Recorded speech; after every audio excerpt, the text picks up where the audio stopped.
이사야 61장 1절부터 3절까지 우리 세 절을 한 목소리로 함께 봉독하겠습니다. 주 여호와의 영이 내게 내리셨으니 이는 여호와께서 내게 기름을 부으사 가난한 자에게 아름다운 소식을 전하게 하려 하심이라. 나를 보내사 마음이 상한 자를 고치며 포로된 자에게 자유를, 갇힌 자에게 노임을 선포하며 여호와의 은혜의 해와 우리 하나님의 보복의 날을 선포하여 모든 슬픈 자를 위로하되 무릇 시온에서 슬퍼하는 자에게 화관을 주어 그 죄를 대신하며 기쁨의 기름으로 그 슬픔을 대신하며 찬성의 옷으로 그 근심을 대신하시고 그들이 의의 나무 곧 여호와께서 심으신 그 영광을 나타낼 자라 일컬음을 받게 하려 하심이라. 아멘. 추석 연휴를 명절을 맞아서 가정과 가문을 향한 하나님의 계획을 마음에 담고 또 영적으로 큰 힘을 얻고 현장에서 말씀 확인하는 자리가 되시기를 주님의 이름으로 축복합니다. 오늘 많은 성도님들이 명절 때문에 고향에 많이 가셨는데요. 우리는 명절이 되면 그동안 만나지 못했던 여러 사람들을 만나게 됩니다. 근데 이제 만나서 이제 얘기를 해보면 모두들 이 자신의 입장에서 여러 가지 말들을 합니다. 자세히 이제 들어보면 상황에 따라서 환경에 따라서 말들이 이렇게 다 달라져요. 때로는 그런 말들이 이제 오해가 되어서 우리가 행복해야 될 명절인데 서로 상처를 주기도 하고 또 가족 간에 갈등이 생기기도 합니다. 여러분들은 어떤 사람이죠? 복 있는 사람입니다. 또 지난주 말씀 받았죠. 언약의 여정을 가는 전도자들이기 때문에 혹 말 때문에 실망하지 마시고 만나는 모든 사람들을 다 살리시길 바랍니다. 그 말 한마디를 해도 어떤 말을 해야 될까요? 살리는 말 하시길 바랍니다. 오늘 함께 예배를 드리는데요. 하나님께서 우리에게 말씀을 주십니다. 아까 말씀드렸듯이 사람의 말은 늘 변하지만 하나님의 말씀은 결코 변하지 않습니다. 그 정도가 아니라 그 말씀은 반드시 성취가 되고 우리에게 응답이 됩니다. 특별히 추석 명절 지내며 변하지 않는 성취되는 언약의 말씀으로 가장 행복한 시간들 되시기를 주님의 이름으로 축복합니다. 오늘 이사야 61장 말씀을 통해서 여러분이 최고 행복한 사람임을 믿고 깨닫고 말씀을 묵상하는 시간 되시길 바랍니다. 첫 번째입니다. 많은 사람들이 행복을 찾아서 헤맵니다. 어떻게 하면 조금 더 행복해질 수 있을지 또 안정될 수 있을지 찾아서 헤맵니다. 세상은 행복, 또 쉼, 안식, 만족함을 위해서 뛰면 그것이 가능하다고 말합니다. 그리고 이제 열심히 하라고, 최선을 다하라고, 노력하라고 그렇게 말하죠. 그러나 성경에서는 반대의 이야기를 합니다. 우리가 아무리 열심히 해도 참 행복은 찾을 수 없다고 말하고 있습니다. 많은 사람들이 원하는 것을 얻기 위해 열심히 뛰다가 어느 날 무너지는 것을 많이 보게 돼요. 그러면 어떻게 될까요? 마음이 상하게 됩니다. 오늘 본문에 1절, 2절, 3절까지도요. 이 말씀을 보면 이런 모습들이 이제 쭉 나옵니다. 보니까 마음이 상한 자, 그런 말씀이 나와요. 열심히 하라고 해서 노력했는데 잘 안 되어지니까 무능하고 무기력하게 주저앉은 이 자신의 모습을 보면서 마음이 상한 상태에 놓이게 되는 거예요. 세상에 이런 사람들이 얼마나 많습니까? 가난한 자, 육신적인 부분도 있지만 마음과 심령, 정신적으로 막 가난해지고 영적으로 황폐해져 있는 그런 상태를 말하는 거죠.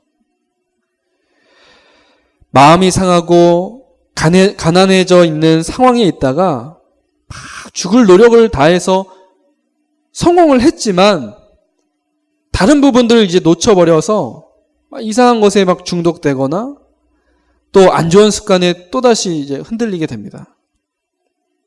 이런 사람들이 이제 포로된 자죠. 포로는 잡혀서 시키는 대로 해야 합니다. 중독이 바로 이런 거죠. 나름대로 이제 성공했는데 이상한 것에 이제 중독돼 버리는 거예요. 그래서 뉴스를 보면 심심치 않게 그런 뉴스를 접하지 않습니까? 나름대로 성공한 CEO들, 나름대로 그 업계에서는 전설로 불려질 만한 그런 사람들이 왜 그렇게 어려움을 당하는지요? 중독되었기 때문에 그렇습니다. 술이나 도박, 마약, 악한 습관, 이 하지 않겠다고 결심을 해도 이 끊지를 못합니다. 포로된 자. 또 앞뒤 사방이 막혀서 힘들어하는 상태에 있는 갇힌 자가 있습니다. 이것 때문에 우울해하는 그런 슬픔에 잠긴 자가 있습니다. 세상은 이러한 이 속에서 살아갑니다. 행복을 위해서 또 쉼을 위해서 안정과 안식을 위해서 뛰어가는데도 점점 이 무거운 짐을 가지고 힘든 쪽으로 가고 있는 것이 바로 인생이라고 제가 말씀드린 것이 아니라 성경에서는 그렇게 말하고 있습니다. 많은 사람들은 이것을 이제 덮어놓으면 해결되는 줄 알고 막 겉으로는 어떻게 해요? 행복한 척 하면서 숨겨둡니다. 그리고 다른 사람들 앞에서는 다른 모습으로 이중생활을 하고 있습니다. 연예인들이 불면증이나 우울증, 공황장애 시달리는 이유가 사실은 여기 있죠.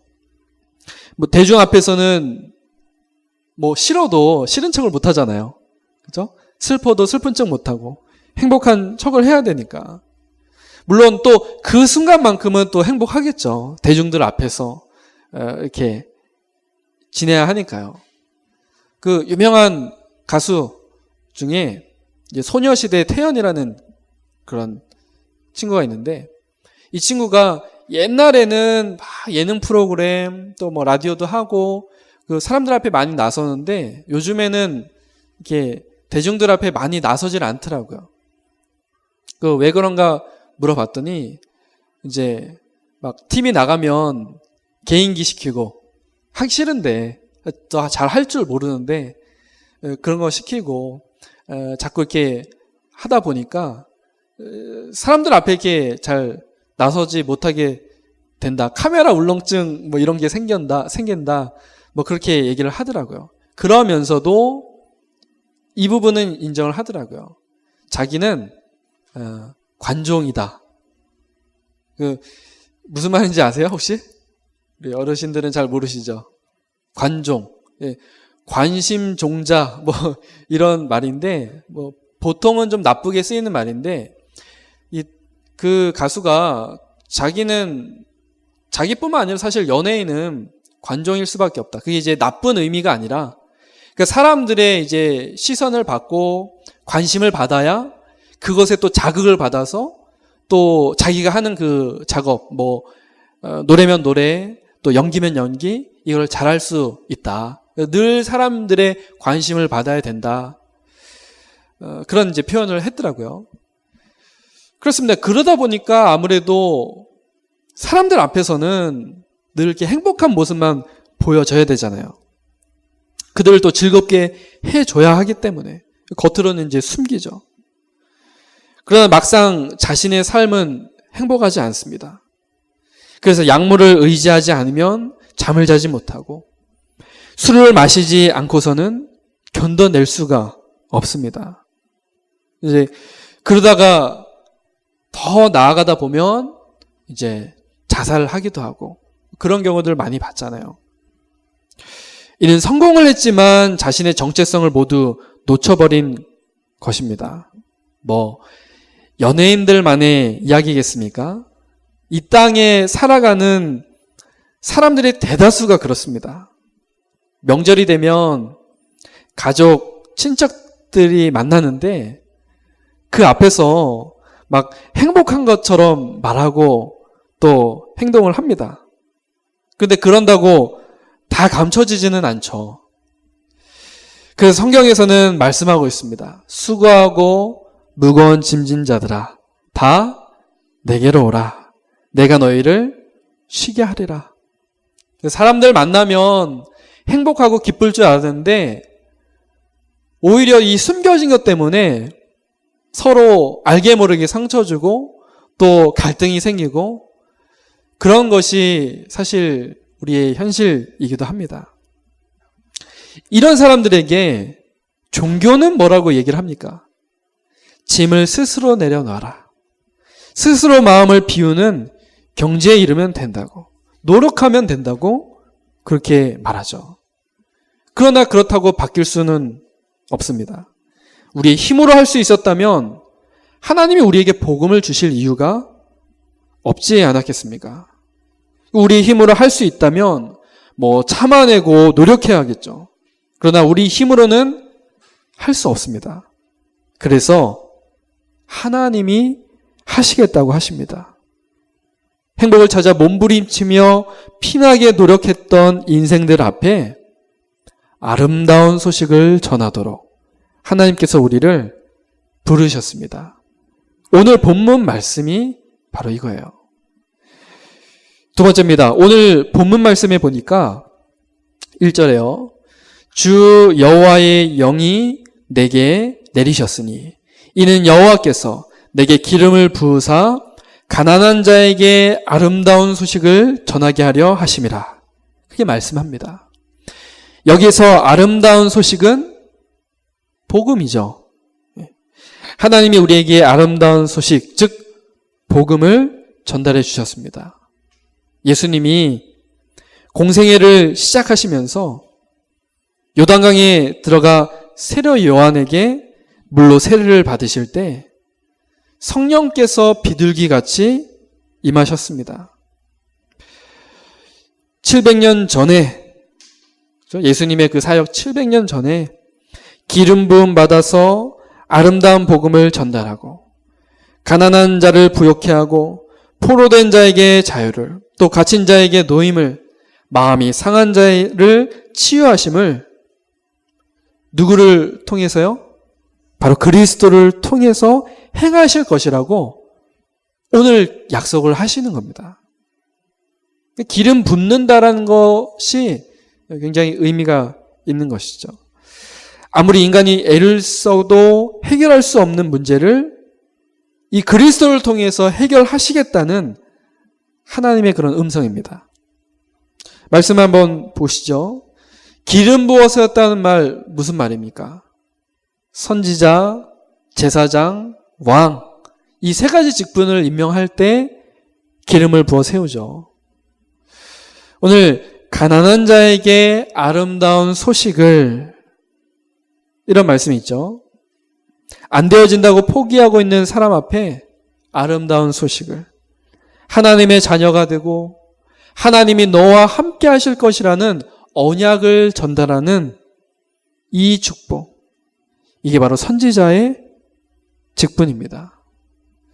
또 마음이 상한 자를 고치며 많은 재앙과 저주 속에서 어려움 당하는 문제를 치유하고 해결하시겠다는 것이 바로 제사장의 직분입니다.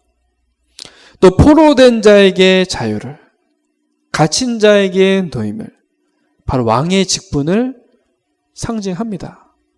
이 그리스도의 사역에 의미가 있는 것이죠. 그래서 하나님께서는 오늘 말씀을 통해서 그리스도를 보내셔서 우리가 당해야 하는 모든 문제를 해결하시겠다고 약속하셨습니다. 인생에서는요, 아무리 노력해도 아무리 많은 돈을 가지고도 해결할 수 없는 근본 문제가 있습니다. 이 문제를 알아야죠. 이거 해결하시려고 그리스도를 보내시겠다라고 그렇게 약속을 하시는 겁니다. 어떤 문제들입니까? 죄, 사단, 지옥의 문제입니다. 죄의 문제는 뭐죠? 하나님을 떠나며 창조 원리를 깨트려버린 원죄를 말합니다. 원죄. 인간을 영적 존재로 창조하시고 하나님과 함께 할 수 있도록 창조하셨으나 인간이 하나님을 떠나게 되었습니다. 이것이 원죄죠. 하나님을 만나면 되는데 하나님 만날 수 없기 때문에 해결을 도무지 할 수가 없습니다. 두 번째, 사단의 문제입니다. 하나님을 떠나고 세상의 임금으로 군림하고 있는 이 사단, 마귀, 또 귀신이라는 존재가 그 하나님 떠난 인간을 사로잡아버렸습니다. 이 사실을 이 성경에서만 이야기하고 있죠. 수많은 종교들은 대단한 것을 하면 된다고 말하지만 실상은 눈에 보이지 않는 이 사단에게 잡혀 있습니다. 이거를 해결을 못 해줘요. 종교에서는요. 사단에게 잡힌 것을 해결하지 않고서는 아무것도 할 수가 없습니다. 하나님은 우리 인생의 주인이시고 하나님과 함께 할 수 있는 이 비밀, 이거 놓쳐버렸습니다. 그래서 사단이라는 존재에 막 잡혀서 살다가 지옥 배경, 그 속에서 지옥까지 끌려가게 됩니다. 이 문제들을 아무도 해결할 수 없기 때문에 하나님이 기름 부음 받은 자, 그리스도를 보내어 이 문제를 해결하실 것이라고 복음을 전달하십니다. 여러분, 제사를 잘 지내면 복을 받습니까? 그렇지 않죠. 성경에서는 제사를 귀신과 교제하는 것이라고 말하고 있습니다. 귀신은 어떤 존재죠? 죽이고 멸망시키는 자입니다.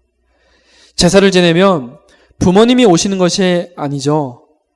인간은 이 땅을 떠나는 날 천국 아니면 지옥으로 가게 됩니다. 그래서 우리 믿는 자들의 장례식은 천국에 입성하는 축제의 시간이 돼야 합니다. 감사의 시간이 돼야 돼요. 물론 육신의 슬픔은 있겠으나 천국 입성하는 그러한 것을 감사하고 축복하는 축제장이 돼야 됩니다. 이 땅에 머무는 것은 사단, 마귀, 귀신들, 그런 존재들이죠. 조상님이 이 밥 얻어먹으러 오시는 게 절대 아닙니다. 조상 행세를 하면서 자신을 섬기도록 하고 인간들 위해 이 사단이 군림하는 거죠. 절대로 행복을 가져다 주지 않습니다. 이 문제를 하나님이 해결하시겠다고 하시는 거죠. 우리는 말씀 속에서 중요한 복음의 내용을 붙잡아야 합니다. 이 복음을 우리에게 주시겠다고 말씀하십니다. 우리가 노력으로 할 수 없기 때문에 하나님의 은혜로 복음 주셨습니다. 우리가 할 수 없음을 아시고 그리스도를 보내셨습니다. 그리고 우리가 절대 벗어날 수 없는 이 사단의 머리를 박살내시고 그에게 보복하신다고 기록되어 있습니다. 2절에 보면 보복의 날을 선포하신다고 말씀하시죠. 누구에게 보복하십니까? 우리의 원수 대적 사단 마귀의 머리를 박살내시는 겁니다. 세 번째입니다. 그렇다면 오늘 말씀의 제목처럼 우리가 왜 최고의 행복자입니까? 말씀을 좀 묵상을 하겠습니다. 우리 그동안에 강단을 통해서 말씀 묵상이 얼마나 중요한지, 얼마나 필요한지를 계속 봐왔잖아요. 이번 한 주간 여러분 이사야 61장 1절부터 3절의 이 말씀 깊이 한번 묵상해 보시기 바랍니다. 어떤 의미들이 있는지를 좀 보려고 해요. 3절에 지금 1절, 2절의 그런 의미들을 봐왔지만 3절의 의미들을 보면서 우리가 왜 최고의 행복자인지를 보겠습니다. 무릇 시온에서 슬퍼하는 자에게 화관을 주어 그 죄를 대신하며 그렇게 말씀합니다. 이스라엘 백성들이 너무 슬플 때 제 위에 앉아 머리에 죄를 뿌리며 펑펑 울고 기도하는 그런 모습을 말합니다. 죄가 뭔지 아시죠? 죄가 뭡니까? 죄가 뭐예요? 다 불타고 나면 뭐 남습니까? 죄가 남죠. 어떤 상황인지 여러분들 조금 상상이 되십니까? 이스라엘이 바벨론에게 완전히 멸망당하고 뭐밖에 안 남아요? 죄밖에 안 남았어요. 장정들은 다 죽고요. 엘리트들 다 끌려가고요. 남은 것은 이 불쌍한 연인과 또 아이들과 노인들. 아무것도 할 수 없는 상황이에요. 그 자리에 주저앉아서 다 불타버린 그 동네에 주저앉아서 슬피 울고 있는 거예요. 그런 상황입니다. 그런 시대적인 배경이에요. 바벨론 포로 시대에 이스라엘이 완전 멸망한 그 시대의 배경 속에서 지금 말씀을 주시는 겁니다. 막 이제 죄라는 것이 그렇잖아요. 이게 털썩 주저앉으면 확 날리잖아요. 그럼 죄가 막 머리에 위에 앉고 그런 상황입니다. 그런데 이 죄 대신에 화관을 씌워주시겠다고 그렇게 말씀을 하십니다. 더 이상 슬픔 가운데서 잘 안 되어지는 나와 가정의 모습을 보며 울지 않고 꽃 면류관, 화관을 쓰는 축복으로 바꾸시겠다고 말씀을 하시는 겁니다. 누구를 통해서요? 기름 부음 받은 자, 그리스도를 통해서 바꾸시겠다는 겁니다. 하나님이. 슬픔 대신에 기쁨을 허락하시겠다는 것입니다. 두 번째요. 찬송의 옷으로 그 근심을 대신하시며. 무슨 뜻입니까? 복음 안에 들어오면 답답한 일이 생겨도 하나님의 계획이 보이기 때문에 찬송이 나옵니다. 세상 사람들은 슬픔으로 주저앉아 있을 자리에 기쁨의 기름을 죄를 뿌려야 할 자리에 꽃으로 만든 면류관을 씌워주시겠다고 그렇게 말씀을 하시는 겁니다. 문제 속에 있을 때에도 하나님의 계획이 보이니까 찬송이 나오는 거예요. 세 번째입니다. 여호와께서 심으신 그 영광을 나타낼 자라 일컬음을 받게 하려 하심이라. 하나님의 영광을 나타낼 자로 우리를 세우시겠다고 하십니다.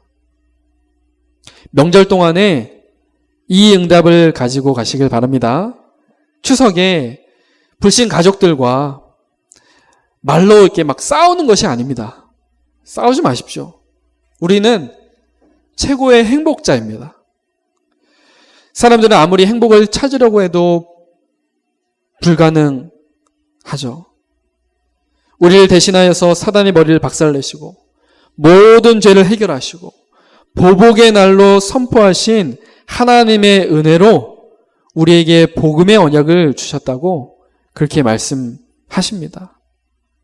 그래서 여러분 언약을 고백하시길 바랍니다. 죄 대신 화관을, 슬픔 대신 기쁨을, 근심 대신 찬송을 우리에게 주셨습니다. 이러한 최고의 행복자로 우리를 부르신 거죠. 그래서 명절에 친지들과 많은 대화를 하겠지만 말로 사실 복음을 전하는 것이 아니죠. 이 말 잘한다고 해서 이 불신 가족들이 복음 듣는 게 아니더라고요. 사도행전 16장에 바울이 말 잘해서 르디아가 말씀을 들은 것이 아닙니다. 사도행전 16장에 나오잖아요. 하나님을 섬기는 르디아라는 한 여자가 말을 듣고 있을 때 주께서 그 마음을 열어 바울의 말을 따르게 하신지라. 마음의 문을 여는 것은 하나님이십니다. 내가 말을 잘한다고 해서 상대방이 마음의 문을 열고 복음을 받는 것이 아닙니다. 분명한 하나님의 계획이 있습니다. 많은 친지들 중에 이번에 구원 얻기로 계획된 그릇이 준비된 사람이 있을 것입니다. 그럼 우리가 어떻게 해야 될까요? 이들에게 내가 최고의 행복자라는 증인으로 서면 됩니다. 하나님이 우리에게 그런 축복을 주셨어요. 그리스도를 통해서 죄 대신 화관을, 슬픔 대신 기쁨을, 근심 대신 찬송을, 하나님의 영광을 나타낼 전도자로 여러분들 서시길 바랍니다. 우리 말씀을 맺겠습니다. 말씀이 좀 어려울 수도 있을 거예요. 근데 여러분들 의미는 어느 정도는 이해가 되시죠? 하나님께서 우리에게 복음을 주셨습니다. 그 복음은 선지자, 제사장, 왕 대신 그리스도죠. 그리스도를 통해서 마음이 상한 자, 가난한 자, 포로된 자, 갇힌 자, 슬픔에 갇힌 자, 이들을 치유하십니다. 이들을 구원하십니다. 또 죄 대신 화관을 주시고 슬픔 대신 기쁨 주시고 또 우리에게 근심 대신 찬송을 하게 하십니다. 그리고 우리를 정말 하나님께서 사용하실 의의 나무, 여호와께서 심으신 그 영광을 나타낼 자로 우리를 사용하실 겁니다. 그리스도를 통해서. 우리는 그리스도께 집중하면 되는 것이죠. 여러분들 말씀을, 이런 의미들을 우리가 이제 알았으니까 성경 말씀을 한번 쭉 묵상해 보십시오. 이런 의미들을 가지고요. 이번 한 주간 이사야 61장 1절에서 3절 말씀을 묵상하시면서 우리가 해결할 수 없는 문제를 기름 부음 받은 자 그리스도를 통해 해결하셨고 이제는 그 그리스도를 증거할 전도자로 나를 부르셨음을 믿고 깨닫는 그런 시간 되시길 바랍니다. 우리는 최고의 행복자가 분명합니다. 지금도 성령으로 주님이 우리와 함께 하십니다. 그리고 우리 안에서 일하시고 역사합니다. 특별히 이번 추석 명절 기간 동안 그리스도를 통해 최고의 행복을 누리는 그리스도의 증인 되시기를 주님의 이름으로 축복합니다. 우리 말씀 붙잡고 합심으로 기도하겠습니다.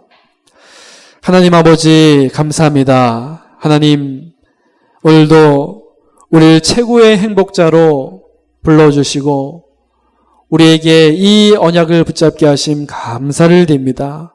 하나님 우리가 마음이 상하고 가난하고 포로되었을 때 하나님께서 기름 부음 받은 자 메시아 그리스도를 우리에게 약속하셨고 그 그리스도께서 이 땅에 오셔서 우리의 모든 죄를 십자가에서 대속하시고 부활하심으로 우리의 모든 문제를 해결하셨음을 확증하심을 감사를 드립니다. 그 복음을 이 아름다운 소식을 듣게 하셨사오니 이 그리스도 이 복음 언약을 붙잡고 최고의 행복자로 승리하는 이번 한 주간 되게 하옵소서. 하나님 우리가 이번 추석 명절 동안 많은 그런 사람들을 만나게 될 텐데 그들 앞에서 우리가 어떤 사람이 되어야겠습니까? 최고의 행복자 그리스도를 고백하며 그리스도를 가진 최고의 행복자로 저들 앞에 서게 하시고 저들에게 그리스도를 증거하는 증인으로 서게 하옵소서. 그래서 하나님 앞에 최고의 영광 돌리는 의의 나무로 또 여호와께서 심으신 그 영광을 나타낼 자로 응답받는 이번 한 주간 되게 하옵소서. 감사를 드리며 살아계신 예수 그리스도의 이름으로 기도드립니다.